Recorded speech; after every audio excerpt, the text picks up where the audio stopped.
Well, thanks everyone, and please feel free to get up and get more refreshment as necessary to keep this lively this afternoon. And I'll try to be quick so that we can have more time than less time for questions. So I'm going to be speaking more about reciprocal innovation. I mentioned the topic earlier and want to come back to that. The title is Reciprocal Innovation to Improve Hypertension Care for People Living with HIV in the USA and Uganda. And yeah, I always have this as my Twitter handle if you need to get a hold of me.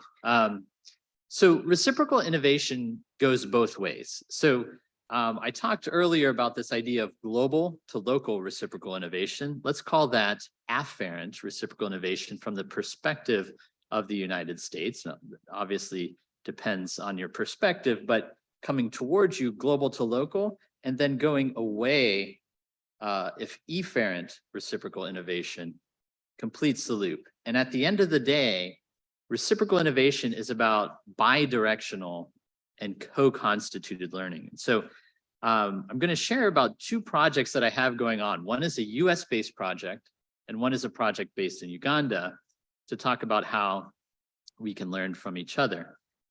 And this is the basic slide of the premise behind all of this. And it's to say that we are doing a really good job nowadays at treating HIV. And for those who are familiar with the HIV treatment cascade, both the HIV care cascade as well as the HIV prevention cascade, you've heard of 90-90-90, and now it's 95-95-95, diagnosing 95% of all people living with HIV, making sure that 95% of them are prescribed antiretroviral therapy, and then 95% of those prescribed take it well enough to suppress the HIV virus in the blood. If we can achieve these goals, we can make dramatic improvements in HIV outcomes and ultimately decrease incident acquisitions as well. But many of our patients are reaching this stage, and then we say, well, what do we do? It becomes pretty easy to take care of them. And so our thought is that we need to extend the HIV treatment cascade for cardiovascular disease prevention, for prevention of other non-AIDS comorbidities like cancer and et cetera. So for ASCVD, atherosclerotic cardiovascular disease, appropriately diagnosing hypertension, appropriately managing hypertension with drugs, and also cholesterol, and then aggressively titrating those drugs as necessary and lifestyle interventions to achieve goals will ultimately have impact on ASCVD outcomes. So these two projects are called Extra CVD and PULESA. I'm going to have a slide for each of them so you'll see the full name in more detail. But there are multiple elements of things that I learned in one study, or that we learned in one study, that have application to the other. One of which is task sharing, using non-physicians to deliver hypertension care. We used for both of these programs a human-centered design approach to developing our implementation strategies. And then we also really tried to use technology and remote patient monitoring and thinking about how to do that in resource limited settings and most effectively. So Extra CVD is the US-based study. This is a nurse-led intervention to extend the HIV treatment cascade for cardiovascular disease prevention. I'm not going to spend a whole lot of time talking about it because of the short amount of time we have today, but it's a trial that just finished in Cleveland, 2 sites in Cleveland and 1 site in Duke, North Carolina. And like I said, we used a human-centered design approach to developing a strategy of figuring out how can we get our patients in HIV clinics in Cleveland and Duke to have better blood pressure control. And human-centered design is simply a way of trying to empathize with end users, and through a very iterative process of brainstorming, conceptualizing, creating, and pilot testing, prototyping, and iterating, we were able to come to a final implementation strategy. And this work was led by Angela Afa, who received a diversity supplement on our UO1 in order to do this work. And so we have conducted a 300-person randomized trial of people with HIV with viral suppression and both hypertension and hyperlipidemia, who were randomized 1-to-1 to receive prevention nurse intervention. Shown here, it's care coordination medication titration protocols and adherence support, blood pressure monitoring, and EMR support tools. Comparing that to an education control condition at 4 time points, and the primary outcome is systolic blood pressure, and secondary outcome is non-HDL cholesterol change.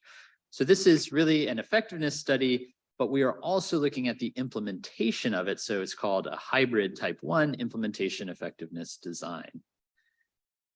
PULESA, on the other hand, is strengthening the blood pressure care and treatment cascade for Ugandans living with HIV, implementation strategies to save lives.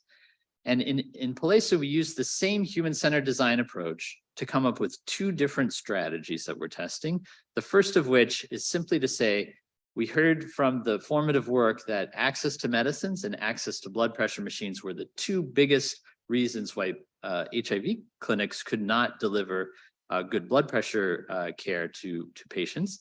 And so we said, okay, let's just provide those, make sure the supply chain issues are kind of taken out of the equation, and just make sure that they have functioning blood pressure machines. And if we do just that, what is going to be the effect?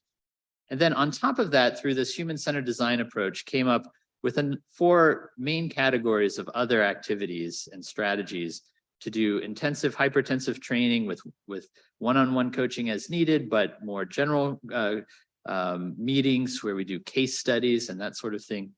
We're testing something called differentiated service delivery, which is trying to match the right type of care to the right type of patient at the right place and the right time.